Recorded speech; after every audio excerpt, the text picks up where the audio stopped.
inicialmente eu queria agradecer, né, a presença desses três grandes amigos, fellows do programa LID Internacional, Renato, Leonel, Tomás, né, a agenda de todos é impossível, é quase um milagre a gente tê-los aqui, então é para a gente uma felicidade, uma honra, viu, vocês terem aberto esse espaço.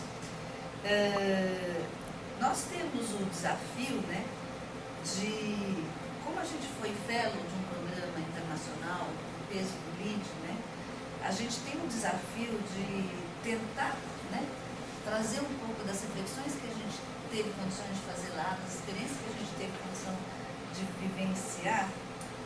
Tem o desafio de publicizar isso, de democratizar essas reflexões, né? E cada um faz isso ao seu modo, né? E acho que todos estamos muito empenhados nisso.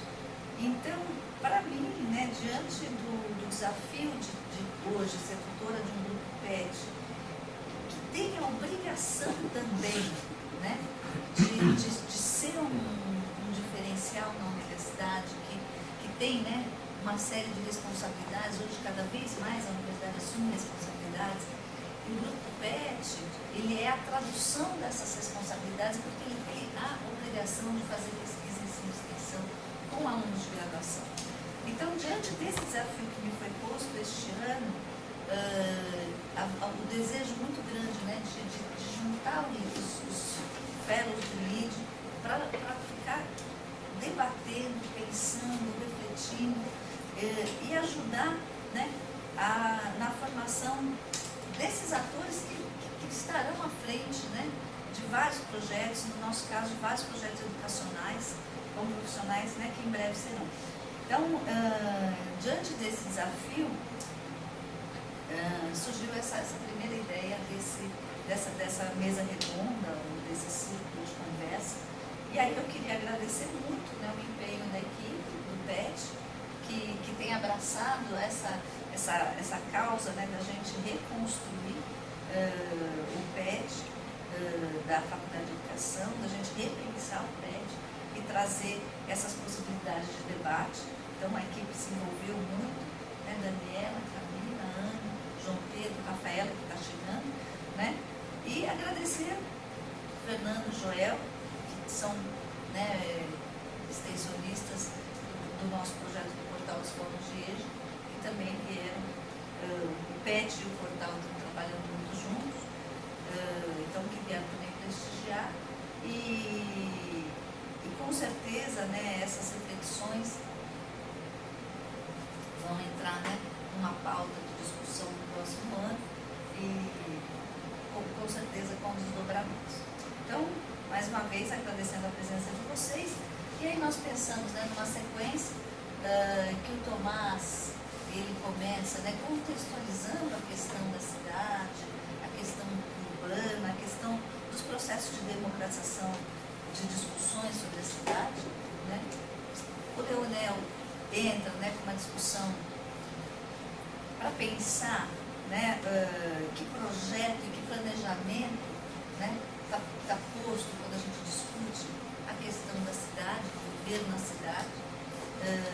E o Renato, né, termina essa primeira rodada trazendo a discussão sobre o direito à cidade, né, do ponto de vista dos direitos humanos, e na perspectiva também de problematizar a questão dos direitos humanos, a questão das minorias, a questão de acesso aos equipamentos urbanos, enfim. Então, nesse sentido, eu passo então a palavra para o Tomás, para começar lançando luz sobre esse tema. Eu queria agradecer primeiro o convite, a professora Lídia, o PET, na verdade, pela oportunidade de a gente poder estar aqui juntos, né, e acho que é um tema super apropriado para a gente estar sempre colocando em prática, né. Por acaso é um tema que eu escolhi desde a infância, né, trabalhar isso, porque discutir a cidade, para mim, é uma maneira da gente discutir as questões sociais, as relações sociais, né, desvendar mistérios que estão sempre aqui aproveitar algumas imagens, né, para a gente poder trabalhar e...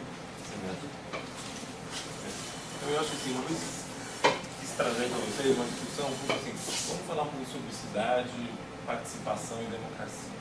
Né? E aí a primeira coisa que eu sempre gosto de pensar, na verdade, é assim, a gente realmente tem um espaço democrático na cidade? Espaço democrático que a gente tem. Né?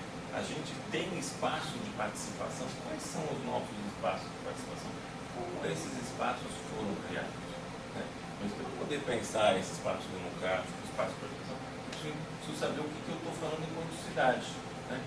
Aí, quando a gente fala em cidade, assim, qual é a cidade que a gente tem? A palavra é uma palavra única, mas eu entendo a cidade como um espaço único. Né? Assim, a gente tem, muitas vezes, dentro de Brasília, a gente tem várias Brasílias. Né? A gente tem várias Brasílias de bairros, várias Brasílias de grupos sociais, várias famílias de pessoas que são de regiões diferentes do Brasil, que se constituem em uma cidade. Né? A gente tem um espaço territorial que é uma representação de cidade. Claro, né? Se a gente olha, o que são essas representações de cidade? Né? Pode ir pro próximo, né?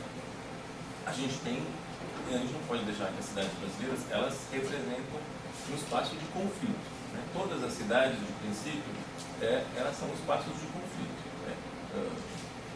Todo mundo coloca assim, tem diferentes atores sociais que estão trabalhando no mesmo espaço, no mesmo território, cada um tem interesses diferentes, tem formas de ação sobre aquele espaço e que acabam constituindo. Só que as nossas cidades, elas são mais fortes em função das grandes exclusões sociais que acabam representando as nossas cidades. Né?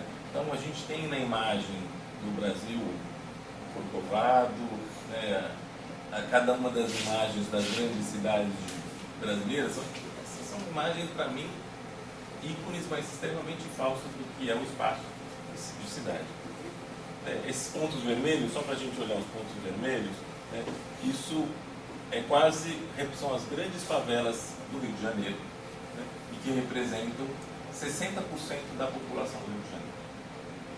Então, que cidade que a gente está falando, que espaço territorial, muitas vezes esses pontos vermelhos não se comunicam e não sabem o que são as outras áreas do Rio de Janeiro. A gente não pode falar que Rio de Janeiro é a imagem que a gente vê, o que entende, porque muitas vezes as pessoas nem chegaram a esses espaços do Rio de Janeiro. Moram no espaço, constituem o espaço territorial, mas não tem.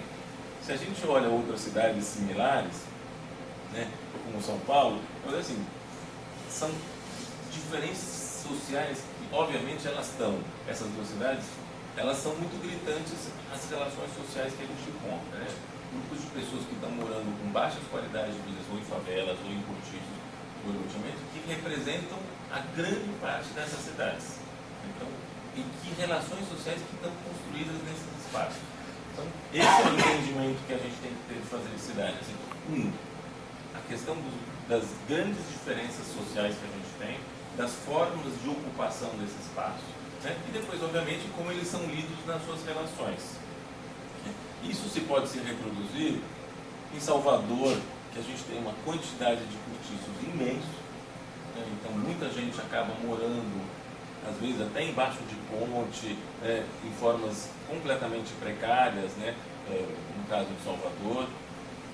Pensando que em Salvador 70% da população mora de maneira precária, ou até Curitiba, que todo mundo acha que é uma cidade modelo, né? Esses pontos vermelhos são todas as áreas de favela que a gente tem em Curitiba, e que na verdade eu chamo isso de quase um barril de pólvora. Os conflitos sociais, eu acho que esse barril de pólvora eu vou levar ao longo da discussão, porque eu acho que toda a discussão dos espaços de participação, das novas construções de democracia e um pouco das manifestações que a gente tem, elas vêm justamente assim, a gente foi construindo um barril de pólvora, uma hora ele explode. E quais são as formas de explosão? Quais são as formas de reivindicação? Quais formas de recriar esses espaços? E muitas vezes a gente pode ler isso como uma nova forma de pensar a democracia. Mas a gente na verdade, tudo isso estava constituído. Né? A gente achou que ele não estava, mas essas nossas cidades, essa é a nossa realidade. É sobre esse patamar que a gente tem que olhar. E um pouco desmistificar porque também a gente sabe, se a gente olhar até Brasília, né, por acaso, uma das viagens que eu fiz para Brasília, eu praticamente não fiquei nessa área de Brasília, eu fiquei em todas as áreas da cidade satélite, da constituição da região, da grande região de Brasília, para poder entender o que são esses espaços. Esses são os espaços, esses são os brasilienses, né? Essa é a grande população que se desloca em Brasília, e as condições, né, de infraestrutura, as condições de mobilidade, né, são muito precárias, né? Então, Brasília também é uma representação, então muitas vezes a gente tem ícones completamente equivocados do que é do que é essa nossa grande cidade, né? E que a mídia até passa para a gente, né? Claro que isso é a representação dessa nossa cidade, do grande crescimento demográfico que se teve, e que hoje a gente tem uma grande parte da população brasileira morando em cidades. Mas também as cidades não são iguais em todos os lugares do Brasil, né? A gente olha hoje só para as metrópoles, só que tem milhares de cidades pelo Brasil afora que poucas pessoas têm olhares para elas, né? E tem menos gente morando, mas nem por isso a gente tem que deixar de olhar para essas cidades ou para essas populações que estão morando, às vezes, em áreas ribeirinhas próximos a pequenos povoados, ou que não têm acesso a grande parte, por mais que a gente tenha tido uma transformação nos últimos 10 anos de acesso, né? Eu acho que a gente tem uma heterogeneidade, né? E que a gente não pode também ficar homogeneizando quando a gente fala espaço social e espaço de cidade. Cada um tem uma forma de reivindicação, muitas vezes com relação à sua região, à sua cultura, né? Claro que isso não tem como deixar de parâmetro, né, que as nossas diferenças sociais, elas remetem uma grande parte das nossas discussões e entendimento da cidade, né? Eu peguei esse gráfico, que é um gráfico que por acaso eu trabalho bastante com habitação, né, que a gente tem que praticamente 92% da população que tem um grau de déficit habitacional, né, tem menos de 5 salários mínimos, né? E a gente tem uma porcentagem mínima que tem acesso ao mercado, que é o que representa o que as pessoas entendem como cidade e que nos vendem como cidade. Então, é uma pirâmide social, né, que na verdade ela só tende, né, mais que eu acho que a gente tem uma transformação social grande, só tende, na verdade, a aumentar cada vez mais a base, porque as discrepâncias e as capacidades de acesso são muito pequenas, né? E eu acho que é o acesso à educação, o acesso à moradia, o acesso à cultura, né? Todos os direitos de conquistas que a gente tem ainda são muito pequenos. E isso, eu não trouxe esse por acaso, não para a gente achar que a gente está falando só de Brasil, né? Vocês sabem muito bem que a gente tem os projetos Minha Casa Minha Vida, né? E isso, na verdade, é um projeto Minha Casa Minha Vida no México, e que já tem 8 ou 10 anos antes que nós, e eles têm essas representações que são microhabitações. Essas habitações de família, elas têm 30 metros quadrados, é de 28 a 30 metros quadrados, a unidade habitacional nos Minha Casa Minha Vidas em Brasília, no México. 70% de todos os Minha Casa Minha Vidas no México, 30% de todas as habitações estão vazias. Ninguém quer ir morar nesses espaços. Porque tem estudos sociológicos super interessantes, porque eu crio. Que família que vive em 30 metros quadrados? As crianças não ficam aí, os filhos não ficam aí, acabam ficando na rua, acabam criando grupos sociais, às vezes criam gangues nas estruturas. Estão completamente longe de qualquer outro direito, né, de acesso à saúde, à educação, né? Então, isso são resultados de um projeto que se reproduziu não só no Brasil, mas em grande parte, assim, Minha Casa Minha Vida no Chile e no México, que estão 10 anos antes do nosso, já tem reflexões terríveis, né?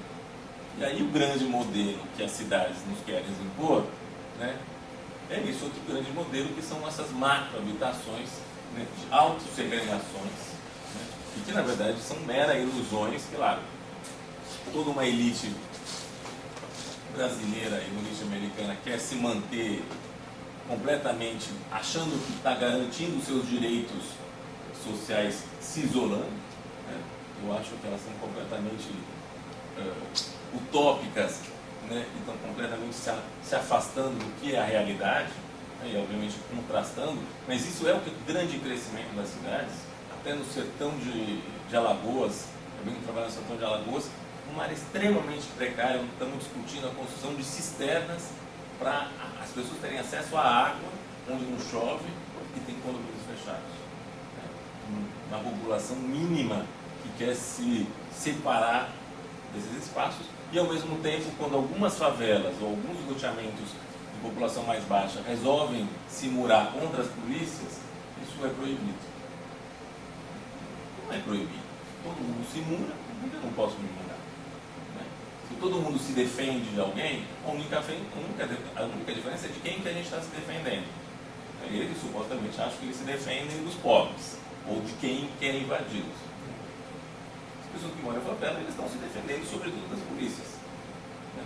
Então, são espaços de defesa.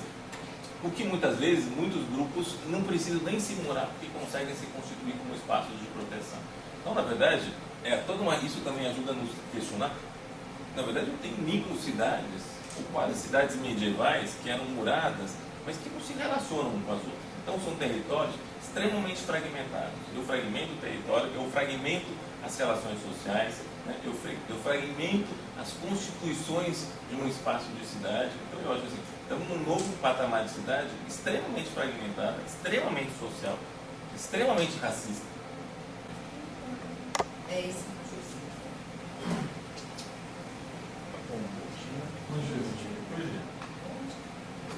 Da sequência, né? Vou pegar um gancho aí do Tomás, no primeiro slide, pega um gancho com mais futuro, né? Mas algo que a me pediu, né, é para que eu pudesse fazer uma abordagem a respeito da infraestrutura, né, a respeito da mobilidade.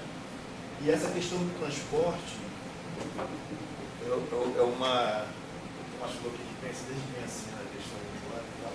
Eu sempre, desde criancinha, eu penso na questão do transporte. Sempre me incomodou o trânsito. Vocês tiveram as infâncias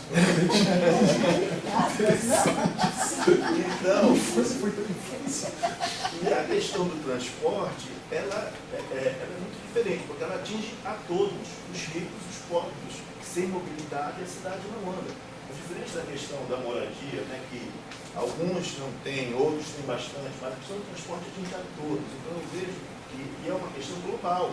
Não é uma questão só do Brasil, só da Índia, é uma questão global. E há necessidade, sim, a gente precisa quebrar paradigmas, descobrir novos paradigmas para tratar com isso. Né? Mas, por favor.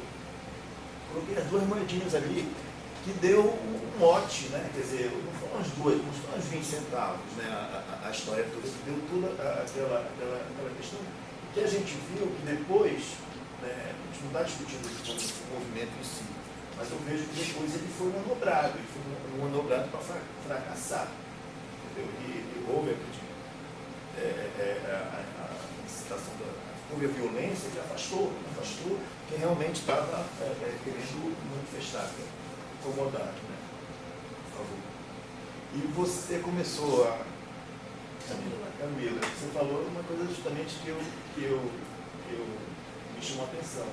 Né? Essa questão do homem, né? A cidade é a invenção do homem. Né? Não foi Deus que criou, foi o homem que criou a cidade. Né? É a invenção do homem. Mas quando ele cria a cidade, ele se recria também, ele se refaz. Então ele acaba se transformando naquilo que ele cria. Né? Então, acho que a mudança dos paradigmas vai muito nisso. Né? Então, para haver mudança, né, até em termos individuais e coletivos, a gente tem que repensar, tem que mudar realmente para podermos o homem se fazer novamente. Melhor. Isso é uma outra coisa que eu destaco aqui, a questão dos fragmentos. Né? Quer dizer, a cidade vai se fragmentando. Né? E o grande motor desse fragmento é o poder econômico. Né? E eu costumo falar rápido, então eu sou professor, né? Então eu costumo falar rápido. e eu não sei se isso até eu acho que prejudica um pouco da reflexão, né? Primeiro me incomoda. Mas, enfim, desse jeito mesmo. E qual é o grande desafio hoje das cidades? É a acessibilidade. A acessibilidade que ela é um atributo do espaço físico. Então tem espaços físicos, espaços da cidade, os fragmentos da cidade com acessibilidade, outros não têm. Então acaba sendo um atributo daquele espaço. E o que é acessibilidade? Essa facilidade de locar de um ponto ao outro, né, em relação à facilidade. Eu moro em Águas Claras, aqui, vocês são todos daqui de Brasília, né? Então, eu não sou daqui, né? Eu vim moro aqui aos 15 anos. Então, 15 anos eu vi uma transformação enorme na cidade, né, no trânsito, as pessoas estressadas. Eu fui escolher morar em Águas Claras, né, porque não tinha condições de morar perto do meu trabalho, eu trabalho aqui no plano, né? Mas pensando na minha mobilidade. Então, a linha de metrô vai facilitar a minha mobilidade. Realmente, há 5 anos atrás ela facilitou. Eu pegava o metrô, ia sentado, né? Diferente. E havia uma compensação financeira, era mais barato. Então era mais barato deixar o meu carro na garagem e pegar o metrô. Né? Só que aí financeiramente já não compensa. Né? Não compensa. E nível de serviço também não compensa. Porque eu até brinco, a gente tem que escolher, ao entrar no metrô, tem que escolher isso, decidir isso. Primeiro entrar com o braço para cima e o braço para baixo. Porque lá dentro tu não vai conseguir mudar a posição. Então é um pouco essa questão da acessibilidade, né? E a gente tem imensas dificuldades da acessibilidade. Eu acho que essa questão da quebra de paradigmas tem que atacar muito esse tema. Então, e essas desigualdades, né, nessa distribuição da acessibilidade em vários espaços, tem uma desigualdade nessa acessibilidade. Então vai muito na questão do próprio consumo. Né? Eu falo de equilíbrio na questão do consumo. E a questão da distribuição dos espaços. Né? Onde estão os espaços destinados à indústria, a comércio? Onde estão os espaços destinados à habitação, à educação? Né? Eu vejo aqui o programa Minha Casa Minha Vida, quem vai aqui acho que é a 040, né? Valparaíso, né? Aí tem vários, ali nós temos só uma 040, só um eixo. Mas tem vários condomínios da Minha Casa Minha Vida muito pouco naquele eixo. Né? Alguma coisa vai acontecer naquele eixo, com aquele tanto de gente que vai morar ali, vai precisar se deslocar todo dia e tudo, e não há um planejamento integrado. Né? As pessoas acham que o condomínio, eu quero um grande condomínio e não vou pensar na acessibilidade, né, do transporte. E essa questão da segregação é em função da renda. Isso aí é a questão do poder econômico que se segregando na cidade. Então, e essas centralidades, onde tu tem esse atributo de acessibilidade, né, maior, é concentrado nesses espaços onde a maior renda. Isso também, qual é a causa disso? É o baixo investimento da infraestrutura, né, que resulta nessa questão da valorização do transporte individual sobre o coletivo, né, que interfere, essa questão da mobilidade interfere diretamente na qualidade de vida, né? A gente não pode pensar uma pessoa que leva, como mais citou aqui, 4 horas para ir, 4 horas para voltar do seu trabalho. Essa questão da vida, né? São 5 horas, são 5 dias, né, úteis, né, que ela, né, vive nessa rotina. E não é só ela, se fosse um coletivo, uma quantidade de pessoas que vivem hoje na cidade nessa condição de dedicar a maior parte da sua vida dentro de um transporte. Se a pessoa contabilizar as horas, né, transformar em meses e anos, ela vai ver, eu levei uma grande parte da minha vida dentro do baú, dentro do trem, enfim. E a questão da infraestrutura, né, que eu tenho que abordar aqui, que não resolve, né? Não adianta só alargar a via, fazer viaduto, não adianta a gente ver o PTG aqui, né? Eu não morei em Águas Claras, e o PTG era uma pista simples ainda, né? Engarrafada e tudo lá. Está lá, sei lá quantas pistas, continua também mesmo engarrafamento, quer dizer, isso aí não é isso, não é a infraestrutura que vai resolver, né, a nossa questão. O que vai resolver é todo quebra de paradigmas, comportamento, né, o indivíduo ele tem que tomar atitude, né, tem que, enfim, é a mudança mesmo de comportamento, né? Como é que eu vou recriar a cidade, que eu me recriar futuramente, para que estilo de vida eu vou levar, né? A questão do planejamento urbano, né? Quer dizer, então, quando a gente favorece o transporte individual a detrimento do coletivo, né? A gente vê aí o incentivo ao automóvel, né?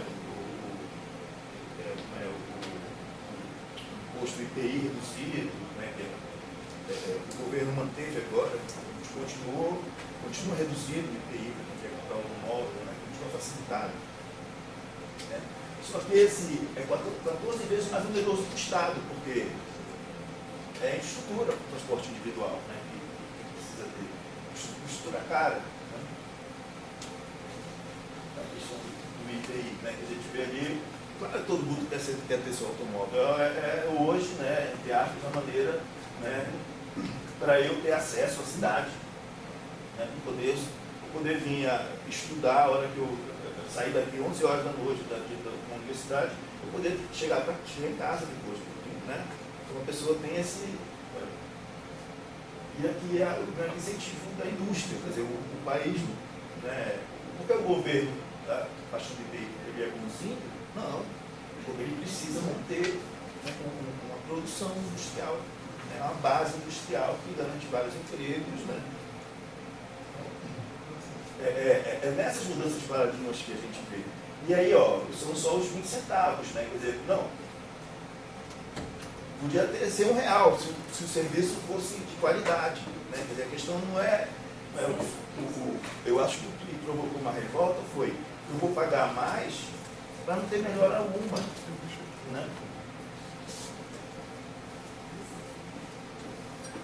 Eu acho que um pouco que citou a população de uma maneira coletiva, né, foi isso. Eu vou pagar mais para amanhã eu estar nessa mesma situação de hoje, não vai melhorar. Né? Mas é um nó, né, a questão de achar que a infraestrutura vai resolver, né? Na questão da mobilidade. Por favor. Isso aqui são algumas estatísticas. Essa aqui é o número de veículos, a população do número de veículos, né? 2001 para 2010, né? No Brasil e em metrópoles. O Brasil, ele está aumentando o seu consumo, ele está aumentando o consumo de veículos, né? O outro traz a questão do tempo, né? O tempo que a pessoa leva. Pessoas que levam mais de 1 hora do trajeto de casa e trabalho. Casa e trabalho em casa, é isso, pelo menos 2 horas. Né? Então, nas grandes cidades.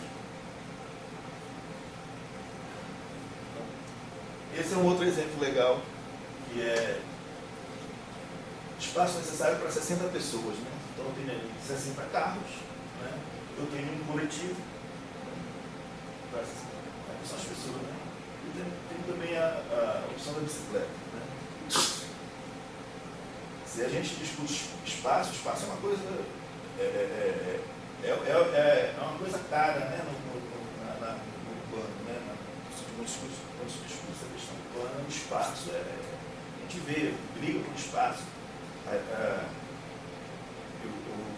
Cidade, a gente em Brasília não tem isso, né? Quer dizer, em alguns lugares tem, mas tem lugares no Brasil, por exemplo, Rio de Janeiro, que os espaços ali, por exemplo, Copacabana, ali os espaços são disputados a cacete. Então tem o espaço do cara da banca da revista, o espaço do cara que vai chegar amanhã e abrir a sua loja e colocar aquilo ali.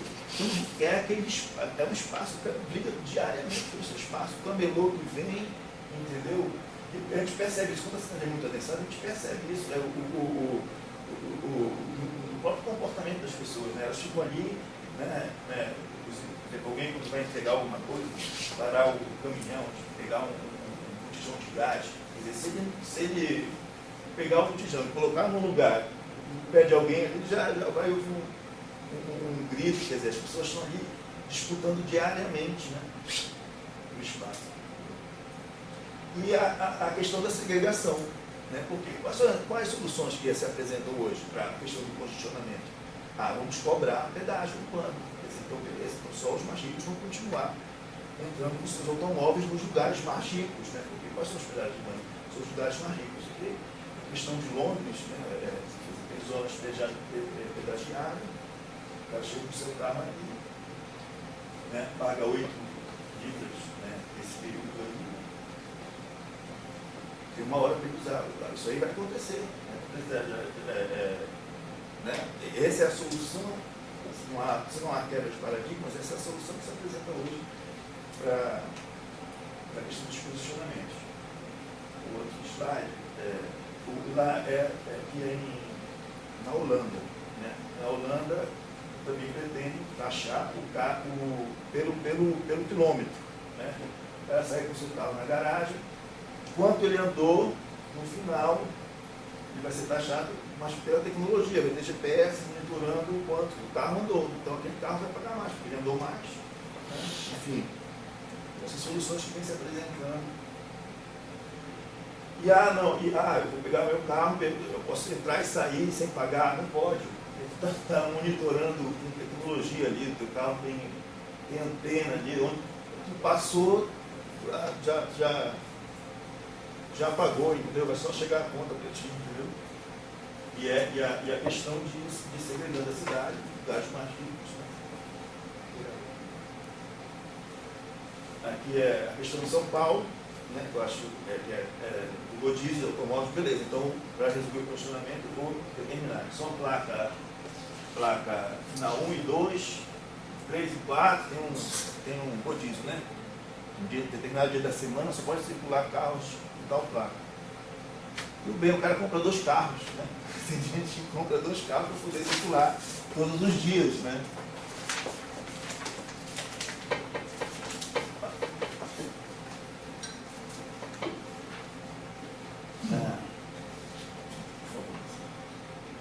E aqui um pouco das alternativas para a questão do transporte público.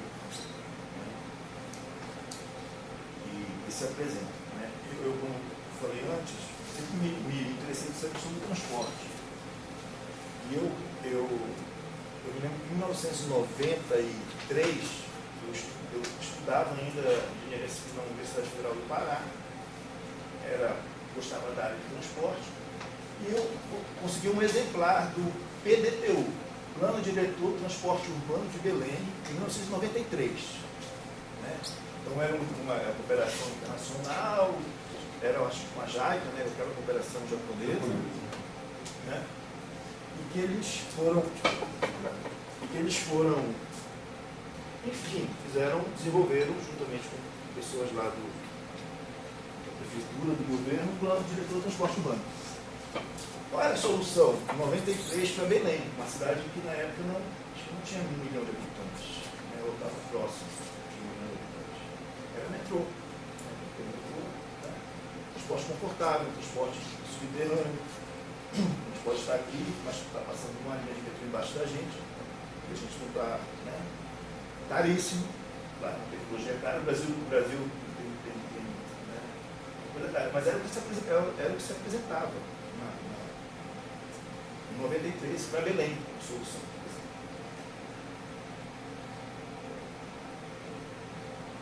Eu imagino que em outras cidades foi a mesma coisa, né? Outras cidades do porte de Belém, Fortaleza, a solução era o metrô. Maravilha, né? Ter o metrô. Né? O que a gente observa? É uma coisa cara, uma coisa que leva tempo, né? o Brasil não teve ainda, né, não teve até então, né, a capacidade de aporte de recursos, de aporte técnico, né, de domínio da tecnologia para a implantação disso, né, então não rolou. Beleza, então a gente não tem competência para fazer metrô, porque precisa fazer tudo subterrâneo, precisa, enfim, já está toda a minha rede de esgoto para tirar da linha do metrô, né, para poder, né, enfim. A questão eleitoral vai pautando, né, de 4 em 4 anos, a gente tem um discurso novo, tem uma solução, tem um salvador da pátria, tem, né, vai pautando, né, e político não dá conta de inaugurar metrô, porque sempre quando começa agora, só vai inaugurar dois sucessores após, né? Quer dizer, eu vou colocar cereja no bolo alheio, no bolo dos outros, mas assim, questão política pauta, e essa questão a gente tem que estar atento à questão política eleitoral. Beleza, vamos tirar o metrô do subsolo, né, do subterrâneo. Vamos fazer então o VLT, que é o metrô de superfície, né, o veículo leve sobre trilho. Beleza, então a gente não tem a grana, não tem a tecnologia toda para fazer o que precisa fazer, né, então vamos. Beleza, é uma opção boa, né? Tem várias cidades europeias que usam integrado, inclusive o cara nem percebe que ele vem do VLT e entra no metrô, não sabe nem se ele está no metrô ou no VLT, mas enfim. Bom, a gente teve aqui em Brasília, né, um exemplo próximo da gente era o W3, né, a questão do W3 no VLT, que até agora não saiu, porque saiu sem projeto, o cara começou a querer fazer sem projeto, sem faz, entendeu? Enfim, o Ministério Público até hoje a coisa está aí. Veículo leve sobre trilho, que é leve, né, o L aí de leve, né, veículo leve sobre trilho, é elétrico, não polui, né, com todas essas vantagens, né? Caríssimo, né? Um pouco mais barato que o metrô, mas caríssimo. Muito mais confortável também. Aí vem o VLT. Não, beleza, a gente é elétrico, a gente não tem a tecnologia, a gente não tem a indústria disso, né? Vamos pegar o VLT, que é o quê? O veículo leve sobre pneu. Beleza, é um ônibus elétrico, sem pneu. Só que com pneu. Beleza, continua sendo elétrico, né? Ele pode ser, enfim, ambientalmente, né, é melhor, né? Mas beleza, é sobre pneu. Tem a nossa solução. Leve. Aí eu estou falando assim, que as soluções que vêm se apresentando, porque a gente colocou há 5 anos atrás, lá na frente, Copa 2014 e Rio 2016. Eu tinha vontade de sair do Brasil e voltar só nessa época para andar nos metrôs, né, nos VLTs, porque todas as cidades fizeram projetos, né? Vocês estão ligados disso, né? Todas as cidades fizeram mobilidade, Cuiabá, Manaus, todas as Copa 2014 vai resolver a nossa vida. Só acordar nessa data. Eu ia me decepcionar muito. Aí, beleza. Aí, o que a gente vai? Qual é a solução que se apresenta hoje? Se tu entrar nos jornais hoje, pegar qualquer noticiário, é BRT. O que é o BRT? A sigla de Bus Rapid Transit. Bus Rapid Transit, né? Ou seja, é o bom e velho ônibus nosso que o Brasil tem com a indústria, entendeu? Que, inclusive, os ônibus ainda, já inclusive tem uma indústria forte, mas a qualidade não é equivalente aos ônibus que a gente vê circular em outras cidades, né, dos Estados Unidos, Europa e Japão, entendeu? Apesar do Brasil ter uma indústria forte na região. Então, se apresentou, é hoje que se apresenta hoje. E é uma invenção, inclusive, do Jaime Lerner, né? O Jaime Lerner fez essa história dos ligeirinhos. Qual é a diferença do que eu falei, o bom e velho ônibus, né? É porque tem vários conceitos por trás, né, dessas tecnologias, mas o principal é que tu consiga fazer tu já não tem trocador dentro do ônibus, né? Tu já o dinheiro, tu já vai entrando num esquema, tu já vai subir no ônibus no nível da plataforma, né? São essas melhorias. Mas é o bom e velho ônibus, né? E um corredor exclusivo, que segrega o espaço, urbano. Né? A gente vê, por exemplo, no Rio de Janeiro, fizeram na Zona Oeste, né? Na Transoeste. Só que o Rio de Janeiro, ele é uma cidade litorânea. Então tu tem um mar, né? Tu tem um mar aqui, né? E toda a Barra da Tijuca aqui, e as pessoas moram aqui, qual é o fluxo das pessoas? De pedestre, de banhista, de bicicleta? É assim, né? Direção do mar. Né? As pessoas se vão aqui, circula até aqui essa principal avenida, vou pegar um ônibus aqui, então. Aí fizeram esse BRT segregando aqui a cidade. O índice de atropelamento de biciclista, o cara, né? Porque é uma mudança cultural que está impondo nos moradores. Né? Então o cara ia para a praia, tomava um porre dele e voltava para casa. Hoje, entendeu? Né? Então, enfim, tu muda, né? Toda uma dinâmica de muito tempo. Então você está no ponto que eu já falei. Bota um pouco só para ver se tem a sequência. Aí eu peguei aqui e fiz uma comparação. Hoje, se alguém me perguntar, né, qual é para o Brasil, o que é mais viável? É o BRT. Por quê? Porque o Brasil tem indústria, entendeu? Não é por acaso. O político inaugura, porque o cara faz em 3 anos, entendeu? O cara, isso é importante, o cara inaugura o BRT, o cara começa e faz, e em 3 anos, 4 anos ele inaugura. Isso é importante para o político, né? E a gente, enfim, a gente é vítima desse processo. Ele também é, né? Ele está preocupado em ser reeleito, está preocupado em manter o seu grupo político no poder. Então ele não vai, né? Aí só para remeter essa questão política eleitoral, de que o Brasil tem uma dificuldade grande de esgotamento sanitário, né? Porque ninguém inaugura coisa que está no buraco, embaixo da terra, entendeu? O cara quer inaugurar um oceanógrafo, um oceanário, né? Quer inaugurar um aquário, nem lá em Fortaleza estão fazendo um aquário. O cara quer inaugurar isso. Ele não quer inaugurar o saneamento básico, entendeu? Mas enfim. Então, são algumas questões aí. A questão da implantação sempre é rápida, né? A questão do BLT, né? Ele é mais barato, ele chega assim, metade, né, do BLT. Né? Mas isso na implantação. Né? A manutenção do BLT é maior do que do VLT, porque tem um pavimento que tu estraga, o que tu não estraga, né? Fica ali. O pavimento não vai fazer todo o tempo, vai ter, né? O desgaste é muito maior da operação do BRT. E o conforto, né? O conforto essa questão econômica ela é importante, mas é a questão do conforto para o usuário que vai, né, passar a vida dele usando esse serviço. Bom, aqui então a emissão de poluentes, o LT, né, é uma tração elétrica, é pequena, os BRTs é ônibus, né, diesel, né, pneu que desgasta também, aquela, né, a poluição de desgaste, de frenagem, a gente nem se dá conta, mas muito, as substâncias ali envolvidas na frenagem de veículos, enfim, é muito mais danosa à saúde do que o próprio diesel, né, queimando.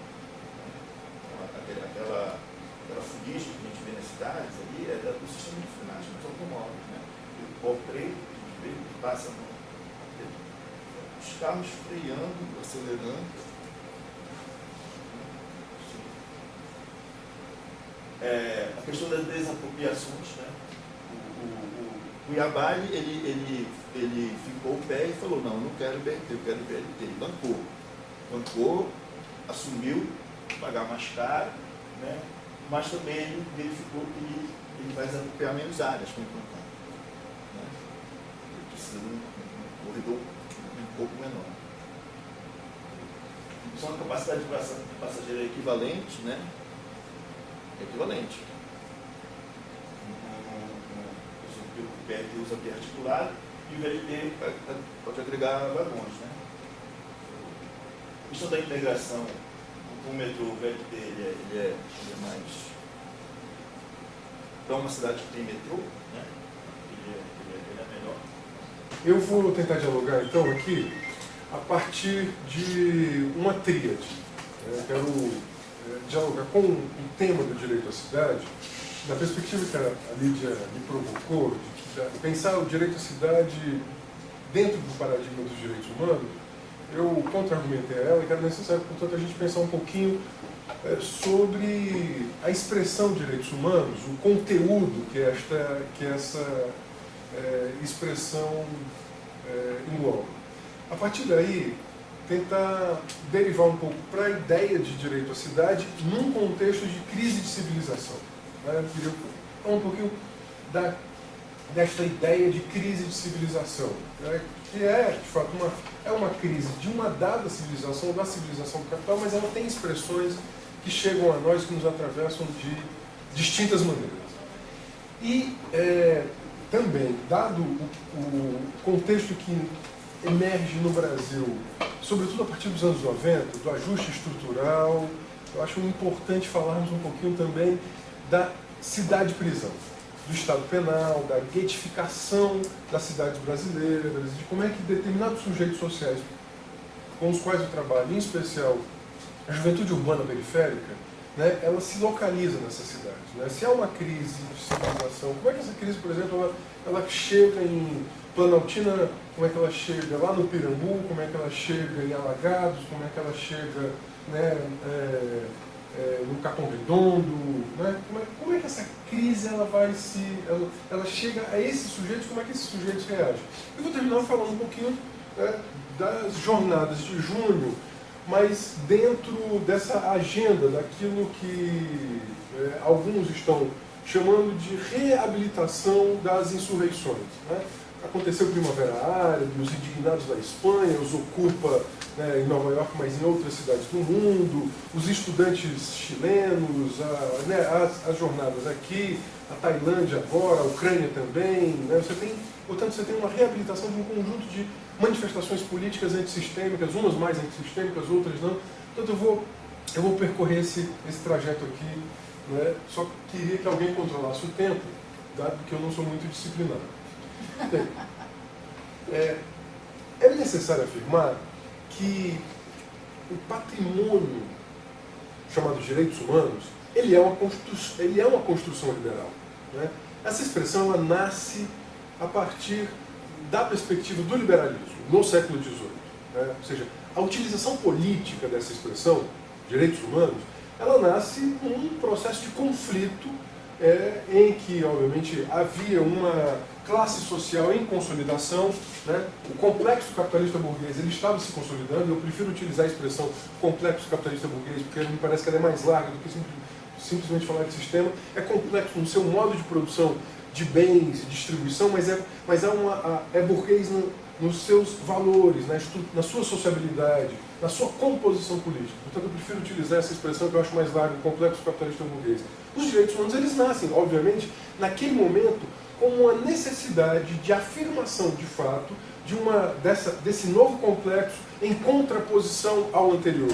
A ideia, portanto, a ideia, portanto, que esta sociedade nascente era uma sociedade que ela inaugurava um outro patamar civilizatório. A ideia da igualdade, da fraternidade, da liberdade, né, como bandeiras, digamos assim, das revoluções liberais, né, as palavras retumbantes da Filadélfia, né, foram colocadas na fundação do Estado norte-americano, da ideia de que ninguém recuse ou desconfie, a concepção de que todos somos iguais perante a lei. Portanto, essa igualdade formal, a ideia, a promessa de da entrega do liberalismo, de um outro mundo, teve nos direitos humanos uma grande expressão, um grande instrumento. Por isso que no século XIX, sobretudo a teoria crítica anticapitalista, ela também era crítica aos direitos humanos. Né? A literatura do XIX, olhando o XVIII, ela vai dizer, bem, de que direitos, de que igualdade se fala? Porque, ao fim e ao cabo, o liberalismo nunca foi liberal. Uma bela obra do Domenico Lossuto que ele vai dizer isso, né? A contra-história do liberalismo. O liberalismo ele nunca foi liberal. Ele conviveu com com o escravagismo, ele conviveu com o tráfico negreiro, ele conviveu com a opressão sobre a mulher, ele conviveu com o genocídio do colonialismo, ele conviveu e convive com a desigualdade, com a apartação, né? Portanto, o liberalismo ele não entregou aquilo que na política ele, no 18, para se legitimar, dizia entregar. E no 19, sobretudo a matriz socialista, os movimentos socialistas passam a fazer uma crítica também a essa ideia dos direitos humanos. Olha, isso na prática é um equivalente, na política, é um equivalente geral na política ao que é a moeda na economia. Bem, se todos somos iguais em direitos, por que querer uma outra sociedade? Já que somos todos iguais em direitos. Basta, portanto, lutar para a efetivação dos direitos, dado que somos todos iguais. E essa igualdade, ela nunca deixou de ser uma igualdade formal. Tanto é que a literatura do 19 também vai revelar essa contradição. Você vai encontrar, já na literatura do século XIX, passagens como essa, que a lei é magnânima na sua igualdade. Ela proíbe tanto a ricos quanto a pobres furtar pão e dormir sobre as pontes. Né? Portanto, é um deboche da ideia da igualdade formal legal. Somos iguais perante a lei. Mas somos iguais perante a lei, não perante a vida, não perante a economia, não perante a política, não perante a cidade. Bem, de fato, a lei é magnânima na sua igualdade. Ela proíbe a ricos e a pobres furtar pão ou dormir sobre as pontes. Só que vem uma nova fase do capitalismo no século XX. Essa fase é a fase monopolista. O capitalismo ele abandona a sua fase concorrencial. No século XIX ele passa a viver uma nova fase, essa nova fase da estruturação capitalista do século XX. E aí vem uma nova literatura, uma nova leitura a partir dos movimentos antissistêmicos daquilo que o Tomás citou, o Boaventura. O Boaventura tem uma expressão que eu acho interessante, a gramática dos direitos humanos. Ele reivindica essa gramática dos direitos humanos. Esses movimentos no século XX vão dizer o seguinte: olha, portanto, podemos utilizar aquela construção do 18, dos direitos humanos como um instrumento para alterar a opressão e a exploração a que somos submetidos. Portanto, no século XX, sobretudo...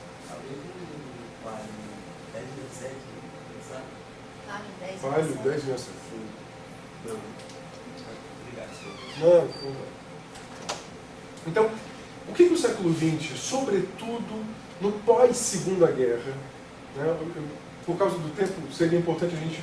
o século XX é muito grande do ponto de vista político, em especial dessa luta dos direitos humanos. Mas vamos pegar, por causa do tempo, em especial, o processo de emergência na Segunda Guerra, no pós-Segunda Guerra, de sujeitos políticos que, afirmando a sua condição de identitária, afirmando a sua condição de sujeitos políticos e sociais, afirmam, portanto, os seus direitos, ampliam, alargam os direitos humanos. Portanto, o Balibar, o Thierry Balibar, que muitos aqui devem conhecer, o Balibar ele vai dizer: os direitos humanos deixam no século XX de caber no capitalismo. Eles passam, portanto, no século XX, sobretudo na segunda metade do século XX, a ter um caráter antissistêmico. Porque o capitalismo pode prescindir dos direitos. Ele não necessita mais dos direitos, como no 18 e no 19, para se legitimar. Ele já está legitimado. Portanto, ele prescinde dos direitos humanos, ele pode prescindir dos direitos humanos, dado que ele já é um capitalismo monopolista. Ele estava, no final da Segunda Guerra, iniciando uma nova fase de expansão, e, portanto, esse equivalente geral ele não era mais necessário. Ele passa a ser, sobretudo, necessário ao antissistêmico, ao sujeito contrário ao sistema, em especial o sujeito contrário ao sistema nas bordas do sistema. Eu prefiro utilizar aquelas expressões de capitalismo independente, capitalismo central, que o Florestan Fernandes utilizaram. Me parece mais interessante do que a gente utilizar outras expressões sobre a geopolítica do mundo. De fato, os sujeitos em estados de capitalismo dependente fazem utilização, fazem uso da gramática dos direitos humanos para dizer que, olha, nós existimos. E em existindo, nós queremos que a nossa existência ela seja, sendo reconhecida, ela tenha a sua dignidade respeitada. Por isso que alguns, hoje, falam que os direitos humanos devem constituir uma plataforma emancipatória. Daqui para trás, nada. Daqui para frente, o mundo. Portanto, é uma plataforma que nos lança. Né? Ela inscreve uma luta daquilo que nós queremos ser. Já dado que essa igualdade formal nunca foi uma igualdade material, utilizamos, portanto, do discurso da igualdade formal para lutar por uma igualdade material. Bem, a luta dos povos indígenas, por exemplo, em especial na segunda metade do século XX, se faz utilizar também de um instrumental de uma outra civilização, da civilização liberal ocidental, para dizer, olha, nós existimos, queremos que essa nossa identidade seja respeitada, reconhecida e a sua dignidade resguardada. A luta das mulheres no século XX inscreve-se também na luta dos direitos humanos. A luta LGBT, as lutas da juventude. Portanto, há um alargamento de sujeitos sociais e políticos que passam a se utilizar desse instrumental.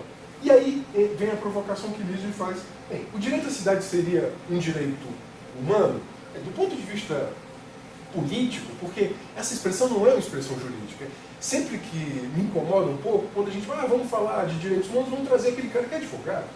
Mas isso não se trata, portanto, de uma constituição jurídica. Ela é uma bandeira política.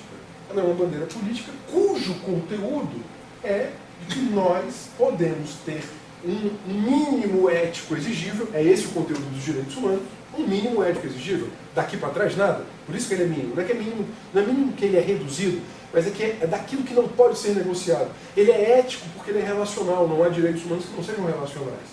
E ele necessariamente tem que ser exigível. E essa exigibilidade, ela se dá, obviamente, no plano político, e vai se utilizar, sim ou não, né, de instrumentais institucionais, jurídicos inclusive, ou não institucionais. O direito ao protesto, né, estava lá, inclusive, as 4 liberdades do século XVIII, né, na verdade, antes, inclusive, do século XVIII, se a gente vai chegar ao São Tomás de Aquino, né, o São Tomás de Aquino escrevia, né, o direito a se rebelar contra o governo injusto. Se a gente vai mais para trás, a gente vai chegar no Aristóteles, né, o direito a se rebelar contra o governante injusto. Portanto, há direitos que também superam o seu próprio reconhecimento institucional nos aparatos estatais. Desse ponto de vista, sim, o direito à cidade seria um direito humano. Tá? O direito à cidade. E aí, é necessário pensar que boa parte dessas lutas do século XX, nas quais Tomás e o Leonel já tocaram, no Brasil, esse Brasil que se urbaniza com uma velocidade bastante grande no século XX, nessa alteração da sua economia, de um país agrário que passa por 2 ciclos de industrialização, que se desindustrializa mais recentemente nos anos 90, o tecido urbano é também um tecido que guarda conflitualidades. Essas conflitualidades, elas vão se expressar na recusa desse direito à cidade. A cidade é a invenção do encontro, mas a cidade do capital é a invenção do desencontro. O Lefebvre, que está na literatura que vocês distribuíram, tem uma frase nesse livro, inclusive, que eu acho magnífica. Você quer entender a luta de classes? Olha a cidade. Eu acho isso de uma singeleza, mas ao mesmo tempo de uma profundidade enorme. Quer entender a luta de classes? Olha a cidade. É verdade. Quem mora no plano piloto? Quem é que mora em Planaltino? Talvez o Distrito Federal seja uma das maiores expressões da segregação socioespacial que materializa essa frase do Lefebvre. Entender a luta de classes é olhar a cidade.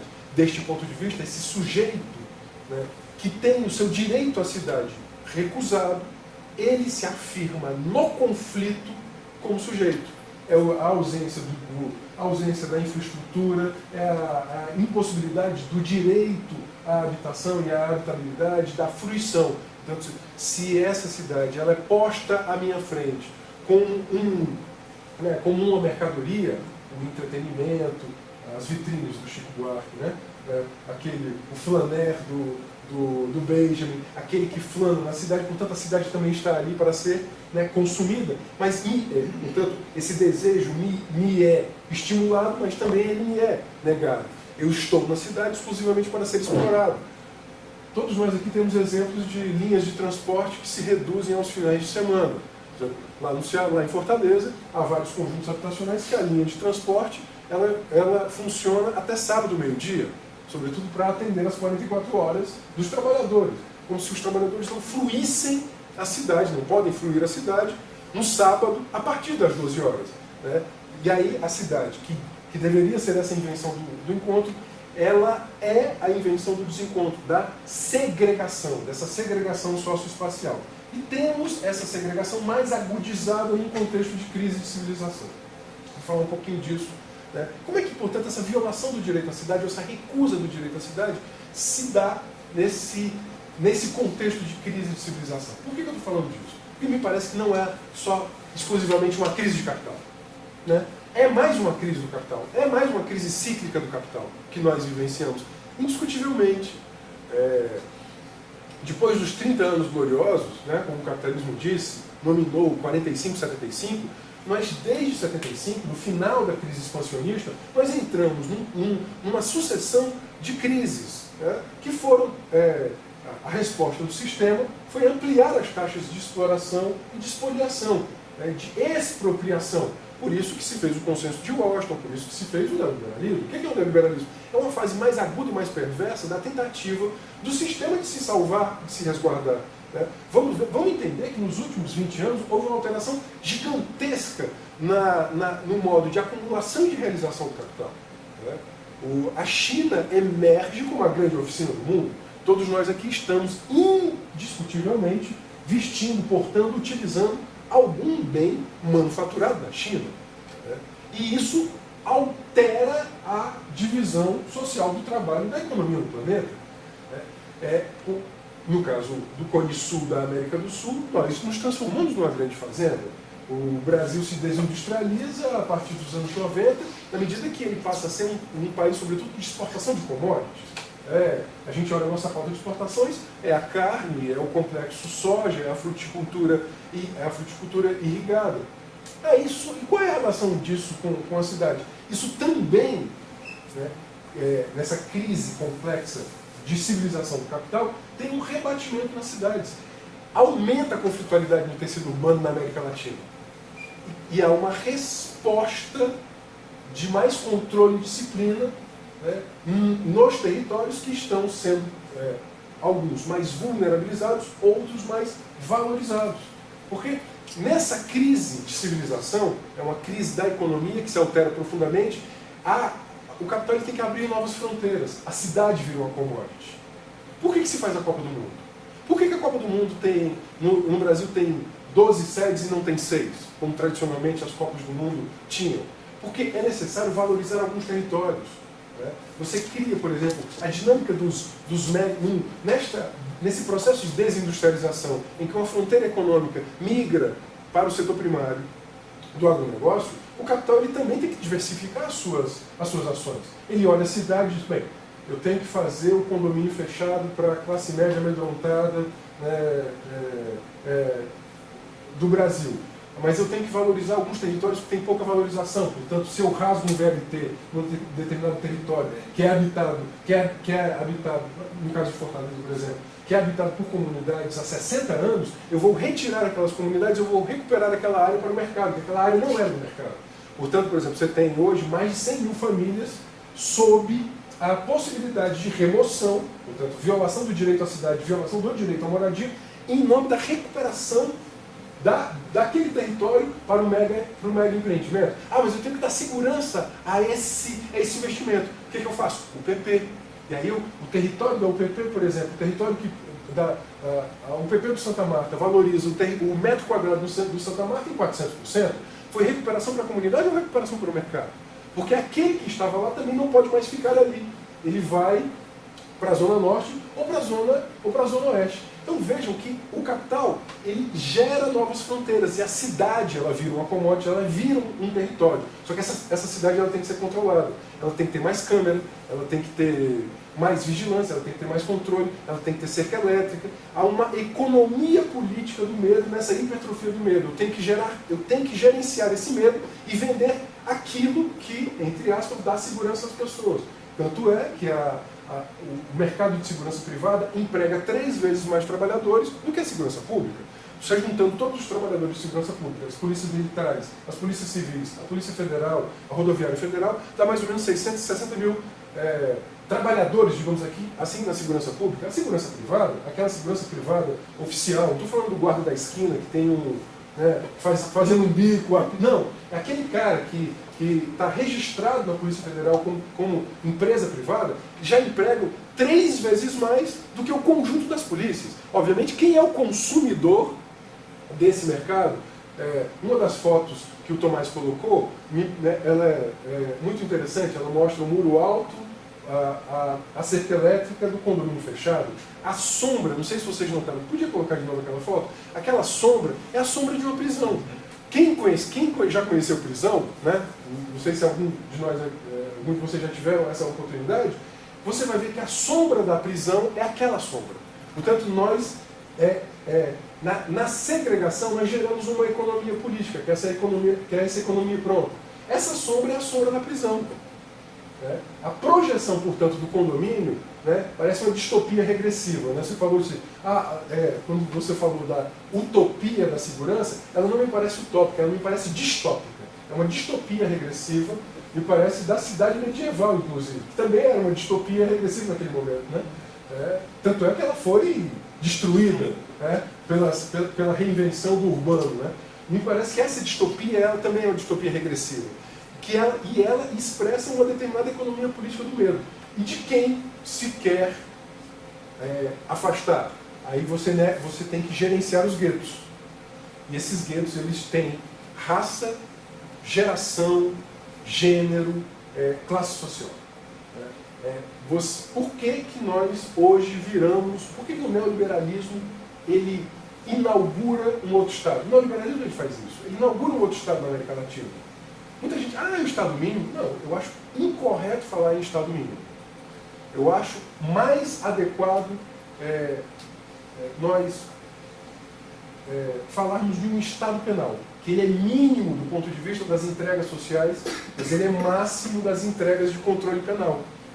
Não por acaso, você amplia enormemente o número de encarcerados na América Latina pós-90.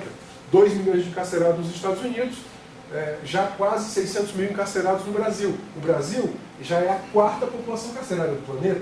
Metade dessa população carcerária tem entre 18 e 28 anos. De onde vem? De que cidade vem? Eles vêm do interior? Esses encarcerados entre 18 e 28 anos que fazem a 4ª população carcerária do planeta? Não. Eles vêm exatamente desses guetos urbanos. Quem aqui já ouviu Racionais? Quem ouviu Diário de um Detento? Quem ouviu aquele verso, aqui tem Mano de Parelheiros, Jardim Ângela, Capão, ele vai citando, portanto, ele vai se reconhecendo.